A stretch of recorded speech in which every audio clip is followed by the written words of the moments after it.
అలాగే ఈ రోజున ఈ జన్మదినాన్ని పురస్కరించుకుని make Andhra better again with Jagananna అనేటువంటి ఒక పోస్టర్ ని కూడా రిలీజ్ చేయడం జరిగింది. ఎందుకంటే జగనన్న ముఖ్యమంత్రిగా ఉన్నప్పుడు ఆంధ్ర రాష్ట్రం సంక్షేమంగా ఉంది, అభివృద్ధి పదంలో కూడా నడిచింది. ప్రతి ఒక్కళ్ళు ధైర్యంగా ఉన్నారు. రైతుల దగ్గర నుంచి, మహిళల దగ్గర నుంచి, చిన్నపిల్లల దగ్గర నుంచి ప్రతి ఒక్కళ్ళు కూడా ఆనందంగా ఉన్నారు. మళ్ళీ అలాంటి ఆంధ్ర రాష్ట్రం ఖచ్చితంగా మనకు అవసరం. ఆ బాధ్యత మనమే తీసుకోవాలి. అందుకే make Andhra better again with Jagan అన్న అనేటువంటి మాటని మనము బాగా పుష్ చేయాలి, ప్రతి ఒక్కళ్ళకి తెలియజెప్పాలి.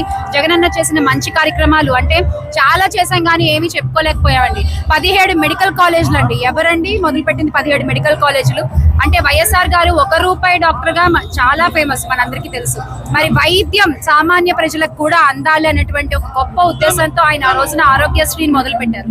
ఆ ఆరోగ్యశ్రీని మొదలు పెట్టడమే కాకుండా దాంట్లో ఇంకా చాలా సెక్షన్స్ చేర్చారు మన జగన్.